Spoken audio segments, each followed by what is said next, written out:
KBS has obtained the memoir of former White House National Security Advisor John Bolton.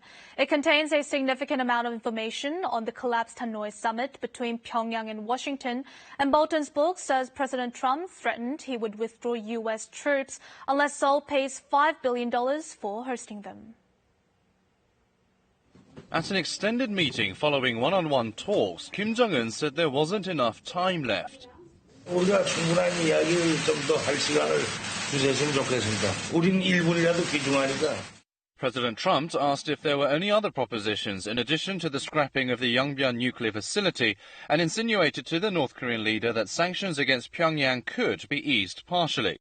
However, Kim turned down the offer. Instead, he provided a detailed explanation of the importance of the nuclear facility according to Bolton's memoir. Trump also asked if ICBMs should be included in the denuclearization process. Bolton, who was seated next to the president at the time, replied that not only nuclear but biological weapons also had to be included. Kim Jong-un, in response, demanded a step-by-step approach and complained that North Korea had no legal guarantees to safeguard its security. During the talks, Trump asked Kim about calling off dinner and having him go back to his home country.